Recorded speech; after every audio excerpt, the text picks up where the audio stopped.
सच बताऊं, मैं उस टाइम एक ऐसी बुक करके गया था बस, एक।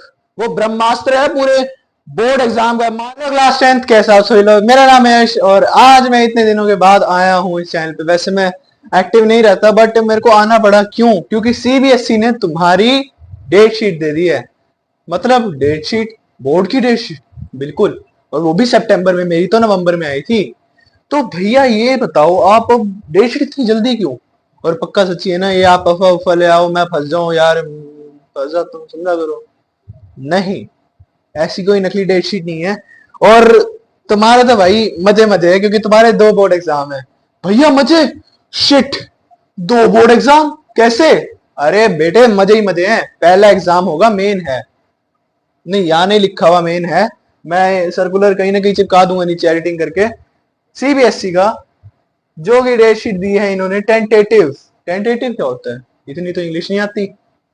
अरे टेंटेटिव का मतलब होता है एक्सपेरिमेंटल। तुम पे एक एक्सपेरिमेंट हमारा हो सकता है वो लग भी जाए, हो सकता है कि बाद में एक हो जाए। वैसे मेरे को लग रहा है सच है क्योंकि बहुत पहले से अफवाह आ रही थी कि 2 एग्जाम होंगे, 2 एग्जाम होंगे।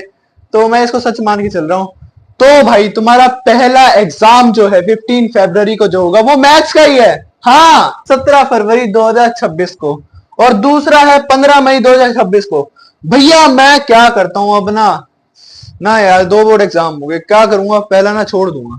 हाँ, पहला मैं छोड़ दूंगा, दूसरा कर लूंगा। क्योंकि पहले में क्या है, एक टेस्ट मान लेते हैं। अच्छा, बोर्ड एग्जाम ऐसे होते हैं, फ्लाइट घूमती है, तुम्हें टीचर देखते हैं, 3 घंटे का टाइम मिलता है, तो मैं एक बार टेस्ट करके देख लेता हूँ, सेकंड वाला दे दूंगा। अरे नहीं बेटा, तुम तो यहीं फंस गए। पहले वाला तो मेन है। यहाँ सर्कुलर में लगा दूंगा एक नोटिफिकेशन का। यानी कि जो पहला एग्जाम तुम्हारा हो रहा है वो मेन एग्जाम है, वो तुम्हें देना जरूरी ही जरूरी है। और और हाँ, तुम कह लो हाँ मैं तो थोड़ी बहुत पढ़ाई करके चला जाऊंगा, दे आऊंगा जो है। और सेकंड में दे दूंगा। सेकेंडरी जो है 15 मई को। 4 ऑप्शन है इसमें। कंपार्टमेंट अगर तुम्हारी लगी तो उसका एग्जाम होएगा। उसके साथ math, science, SST, languages. Languages mean English, Hindi. Date sheet में मेंशन कर रखा, मैं डेट शीट खोल के ही बैठा हूँ। डेट शीट में सारा मेंशन है और इसमें भी दे रखे मेन एग्जामिनेशन पहले वाले हैं, दूसरे वाले सेकेंडरी हैं। तो भैया यार एक काम करता हूँ, पहले छोड़ ही दो, दूसरे में करूंगा। अरे नहीं, मैं तेरे को समझा रहा हूँ, 1 मिनट शांति। मैं समझाता हूँ। जो पहला एग्जामिनेशन है वो तू दे। सेकंड में क्या है, मान ले भगवान करे ऐसे कुछ होना, कोई इमरजेंसी हो जाए, फैमिली इमरजेंसी होती है, भैया घर का काम आ गया था, भैया घर में शादी हो रही थी। अब शादी पे थोड़ी ना रोक टोक लगाएगा, जिसकी हो रही है वो लगाएगा, है ना? ऑब्वियसली। तो कुछ ना कुछ प्रॉब्लम की वजह से अगर ये एग्जाम छूट भी जाता है तो कोई प्रॉब्लम है नहीं, क्योंकि तू पहले इसमें स्कोर कर चुका है। अब तू इसमें मान ले इसमें तेरी तैयारी नहीं हुई, भैया यार गंदा चला गया, तैयारी नहीं हुई, हाँ मैं इसमें दूंगा, कोई बात नहीं, ये तेरे लिए फायदेमंद है। लेकिन तू अगर पहले वाला मिस कर रहा है जानबूझ के कि मैं टेस्ट देता हूं, भाई तेरा बहुत नुकसान होगा। अगर तूने टेस्ट लेनी है, तू कह रहा है कि बोर्ड का एग्जाम कैसा होता है, तो प्री बोर्ड यूज कर भाई। ये प्री बोर्ड किस लिए है? ये रिवीजन टेस्ट होते हैं इतने सारे। 10th के एंड में इतनी चीजें भर जाती हैं इसी से ही। तो तुम प्री बोर्ड को टेस्ट करो, बोर्ड कैसा होता है, ऐसा होता है। मैं कह रहा हूँ प्री बोर्ड डिक्ट होता है बोर्ड के जैसा, बस पेपर थोड़ा, वो पेपर स्कूल में तुम्हारा इसी होगा, बोर्ड में थोड़ा टेढ़ा टूढ़ा आ जाएगा। मैं इस वीडियो में क्या समझाने हूँ, मैं इस वीडियो में समझा रहा हूँ कौन सी बुक्स तुम्हारे लिए फायदेमंद है, कौन सी तुम करो। ये मान लो तुम्हारी वीडियो एक उसके लिए ही है, एग्जाम देने जाओगे ना, उससे मैं पहले डाल रहा हूँ। उसके बाद अब कोई ऐसी कोई बतानी नहीं होगी कोई कि तुम ऐसे करो वो करो। मैं तुम्हें इस वीडियो में सारा समझा रहा हूँ। तो ये वाला पेपर दो। क्यों भैया? एक फायदा एक और है, तू पहले वाला पेपर देगा, तेरा रिजल्ट भाई, वैसे मेरे टाइम पे इतना तंग हुआ था रिजल्ट, कभी 6 मई, 30 क्या थी, मेरा फरवरी में था ना, 30 मार्च को रिजल्ट आ रहा है, मई में नहीं आ रहा, अप्रैल में आ रहा है, नहीं मई में ही आया था मेरा, 12-13 मई को हुआ था, ठीक है। तो प्रैक्टिकली सोच, तू ये देगा एग्जाम, ठीक है, मई तक तेरा इसका रिजल्ट आ गया, ठीक है। और ये मान लिया इस बीच तेरी 11th चल रही है, 11th स्टार्ट हो जाती है अप्रैल में। 11th पढ़ लियो भाई, बहुत जरूरी होती है। मैं झेल रहा हूँ, मैंने नॉन मेडिकल ले रखी है। और जरूरी नहीं है कि non medical, medical, commerce, humanities ये जो है सारी ऐसी है, एक बड़ी है नॉन मेडिकल ऊंची है, मेडिकल ऊंची है, कॉमर्स नीची है, उससे नीचे ह्यूमैनिटीज नहीं भाई, सारे मुश्किल होते हैं, सारे सब्जेक्ट तुम्हें तंग करेंगे भाई, बहुत आगे 11th में। तो अब तुम ये एग्जाम दोगे, इसका रिजल्ट अब तुम पता नहीं कितने 1-2 महीने बाद जून जुलाई में आएगा, तब तक तुम्हारा हाफ ईयरली पहुंच जाएगा। और तुम जब तैयारी करने बैठोगे हाफ ईयरली की, तो नंबर कटाकट कट जाएंगे बहुत गंदे वाले। और 10th में तो फिर भी एक रात लगा के पास हो सकते हो, हाँ पास तो हो सकते हो, 11th में नहीं होता मेरे भाई। पढ़ना पड़ता है, पूरा कॉन्सेप्ट स्ट्रॉन्ग करना पड़ता है, ठीक है। ये सेकेंडरी होगा, मेन हो गया, ये ज्यादा जरूरी है। अब इसका रिजल्ट मैं लिख देता हूं, इसका इस वाले का रिजल्ट आएगा मई में, ठीक है। इसका रिजल्ट आएगा जून जुलाई में। और तू खुद बता, मई तक तो तेरे चल मान ले यूनिट टेस्ट हो जाएंगे, अगर तू जून जुलाई तक करेगा तेरे हाफ ईयरली ऑलमोस्ट तेरी शुरू हो जाएंगी तैयारियां करनी, तुम्हारे स्कूल वाले शुरू करा देंगे हाफ ईयरली की तैयारियां। तो तू खुद सोच, ये ज्यादा फायदेमंद है कि ये। अब मैं क्या कह रहा हूं कि मैं ये कहना चाहता हूं कि ये जो सेकंड वाला है, ये इन्होंने इसलिए डाला था कि तुम जैसे बैक बेंचर्स जो हैं, टॉपर्स जो हैं, टॉपर्स को तो फायदा हर जगह है भाई। टॉपर्स ने पहले में नंबर आगे, ठीक है कि हाँ भाई 99 लाने हैं तो ये दे देंगे, और क्या, नंबर बढ़ के इंप्रूव करने के लिए तो है। बैक बेंचर्स क्या है, उनके अगर नंबर 1-2% से कहीं रह जाते हैं गलती से, वो तो कंपार्टमेंट लग जाती है। अब मैंने दिया 80 नंबर का पेपर, मैं बैक बेंचर ही हूँ, मेरे 65 आ गए, बट मैं नहीं चाहता कि मेरे 65 हो, 100 में से 85 आए मेरे को नहीं अच्छे लग रहे, 90 तो बचा दो कम से कम, तो मैं ये वाला पेपर दूंगा। 4 ऑप्शन आ जाएंगे, चारों में से कोई सा भी दे दूंगा जो जिसमें मेरे को लगे कि हाँ नंबर बढ़ने की जरूरत है। प्रॉब्लम ये है कि अगर तुम्हारे इसमें नंबर कम हो गए, नहीं फायदा है तो तुम्हारा क्या, अगर इसमें नंबर कम हो गए तो इसमें उठ जाएंगे। ये मान लो तुम्हारे लिए इतना फायदा कि अगर इसमें भाई साहब तुम्हारे 6 सब्जेक्ट होते हैं, 6 होते हैं शायद, मैं एक तुक्का मार के कह रहा हूँ, ये मान लो 6 में से 4 सब्जेक्ट अच्छे गए, बाकी 2 गंदे गए, ठीक है। और इसमें तुमने वही 2 का दे दिया, और वो तो सब्जेक्ट भी मीडियम मीडियम हो गए, हाँ भाई ठीक है, बढ़िया है, मीडियम मीडियम चले गए। हाँ बट इससे बेहतर तो मीडियम ही है भाई, कम से बेहतर तो मीडियम ही है, तुम्हारे नंबर तो बढ़ गए ना अच्छे खासे। ये तुम्हारी डेट शीट है, डरने की कोई जरूरत नहीं है। अब मैं आता हूँ तुम्हारे एग्जाम पे कि तुम्हारा एग्जाम तुम्हें कैसे करना है, कौन सी बुक्स करनी है, कितने दिन मिलेंगे तैयारी करने, वो सब बताता हूँ। भाई साहब तुम्हारा क्या फायदा है इसमें कि तुम्हारा पेपर पहला ही है मैथ का, यानी कि 17 फेब को तुम्हारा पहला मैथ का पेपर है, तुम 10 दिन पहले रिवीजन या तैयारी शुरू करोगे। तैयारी भी कह रहा हूँ, अगर तुमने 7 फेब को तैयारी भी शुरू कर दी तो तुम्हारे नंबर 90% से ज्यादा आएंगे। भैया तैयारी तो कर लूंगा, करना क्या है मेरे को, तैयारी तो समझाओ। मैं अभी सेकेंडरी वाले को छोड़ देता हूँ, ये छोड़ो, इसका हम बाद में देखेंगे, अभी पहले मेन एग्जाम पे आते हैं। 90% कैसे लाओ भैया, बुक्स बताओ भैया, क्या स्ट्रेटेजी है। मेरे खुद की जो मेरी स्ट्रेटेजी थी, मेरे को 10 दिन मिले थे, मेरे 100 में से 87 आए थे मैथ में, ठीक है। और सच बताऊं, मैं उस टाइम एक ऐसी बुक करके गया था बस, एक, वो ब्रह्मास्त्र है पूरे बोर्ड एग्जाम का। मान लो अगर मैं एलिमेंट्स और आगे वाली जो है, क्या बोलते हैं उसको, जो होती है ना ऑप्शनल बुक्स, अगर वो भी कर जाता तो सोचो मेरा कहां पहुंच जाता 87 से। अभी तो मैंने सिर्फ एक ऐसी बुक करी है, उसके भी एग्जाम्पल्स, मेरे नंबर 87 आ गए 100 में से। तो वो बुक का नाम क्या है भैया, जल्दी बताओ। ओ माय गॉड, कौन सी बुक है वो ऐसी जो मेरे को 90% तक लेके जा सकती है। उसका नाम बहुत प्यारा है, उसका नाम है एनसीईआरटी। है एनसीईआरटी, कहना क्या चाह रहे हो, ये तो मेरी स्कूल में ही लगी हुई है, मैं ये पढ़ के जाऊंगा, नंबर कैसे आएंगे। शांति। NCERT is the main weapon to kill your board exams. How या हाउ, मेन तो क्वेश्चंस, कुछ क्वेश्चंस ऐसे होते हैं एनसीईआरटी के जो तेरे पास आते हैं। भाई मैं जो हूं ना बोर्ड में आने वाला हूँ, वो क्या है ना, तेरे मास्टर ने बहुत बार मेरे को दे दिया टेस्ट में, प्री बोर्ड में भी आ चुका हूँ, बोर्ड में भी आऊंगा। मतलब तू बोर्ड में भी आएगा? बिल्कुल आऊंगा। एक क्वेश्चन का एग्जांपल देता हूँ, तुम्हारा ना एक गुलाब जामुन वाला क्वेश्चन होगा, वॉल्यूम एरिया वाले में।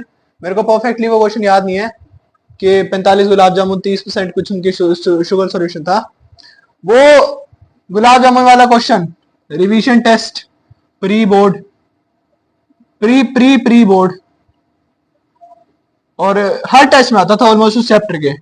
बोर्ड में वो क्वेश्चन आते आते मेरे को रट गया था, इतना आसान क्वेश्चन, और वो आया था 5 नंबर के उसमें, सोचो।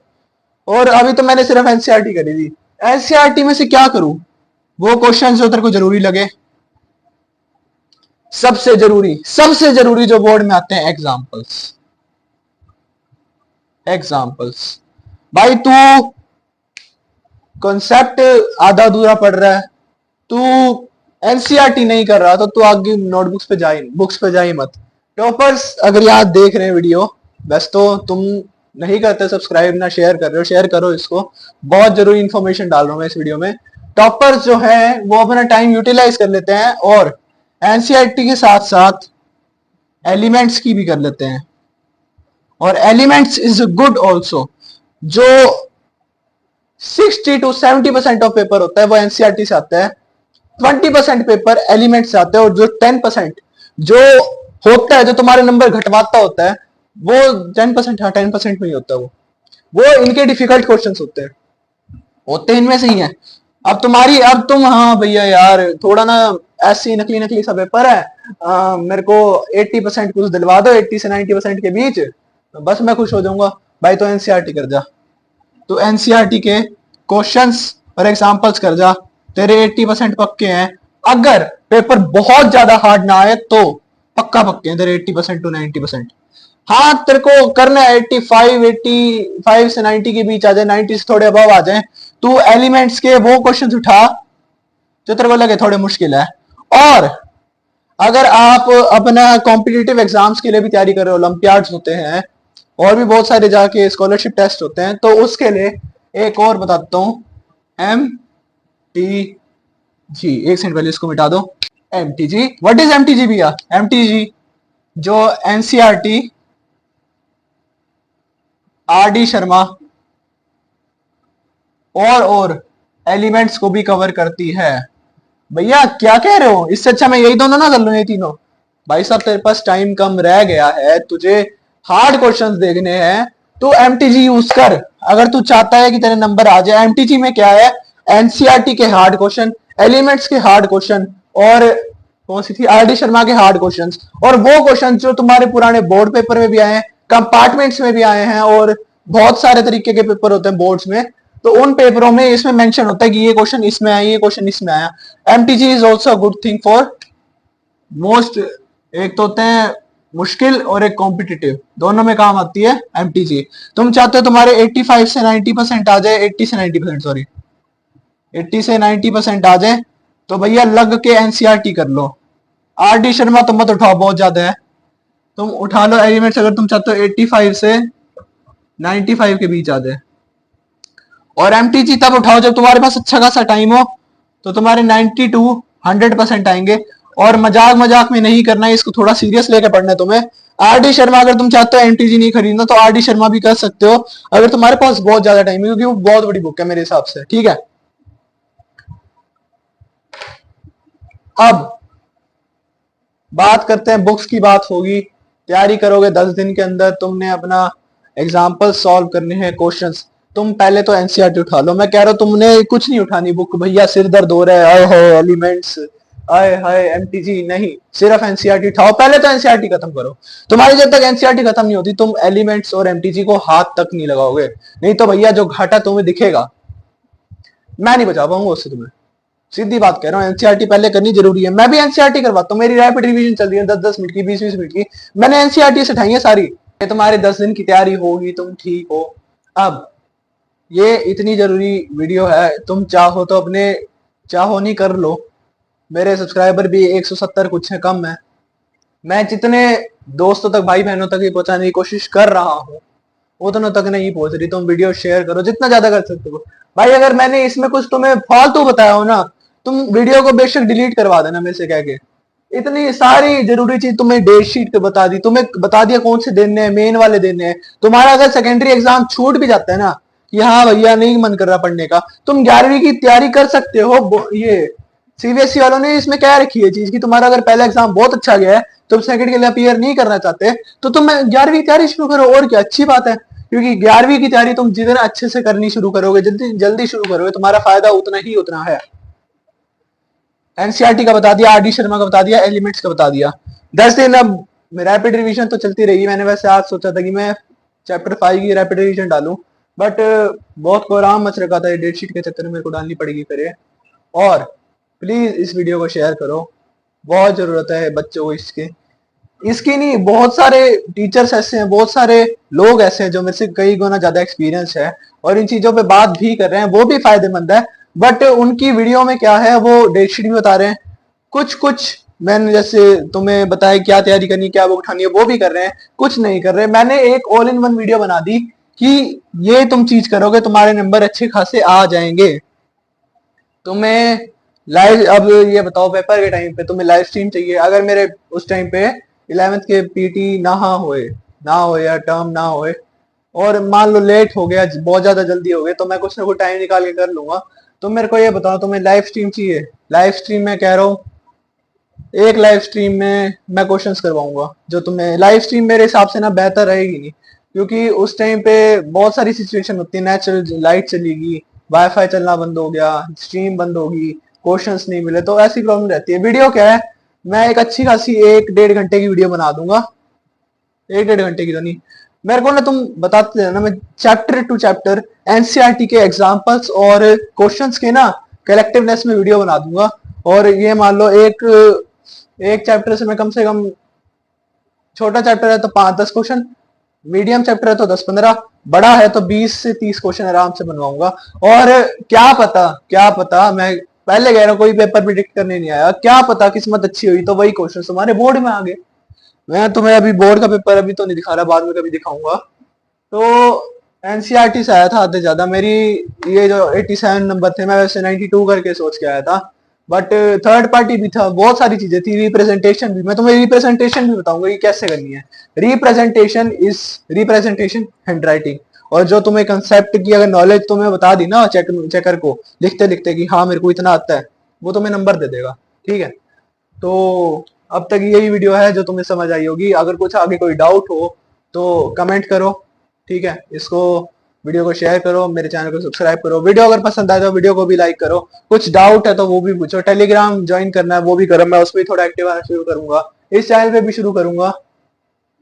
बस फिर एट द एंड तुम्हारी जो जरूरत है बोर्ड में, एनसीईआरटी है, एनसीईआरटी से गले मिलो भाई, लिख दो, पढ़ दो, करके आओ बस। तुम एनसीईआरटी कर ली, तुम्हारे आधे ज्यादा बोर्ड पेपर यूं हो जाएगा, यूं। ठीक है, तो all the best for your board exams. मैं ट्राई करूंगा कि धीरे साथ साथ रैपिड रिवीजन भी चले तुम्हारे पूरे साल तक, और जो क्वेश्चन है उसे कलेक्टिव में तुम्हें बोर्ड में दे दो, ताकि तुम्हारी आसानी हो जाए कि हाँ भैया अब तो मेरे को कॉन्फिडेंस है, पेपर फोड़ के आएंगे। और ये 2 एग्जाम से डरो मत, कुछ नहीं है, सेकंड वाला बस इंप्रूवमेंट के लिए है। So now bye, take care.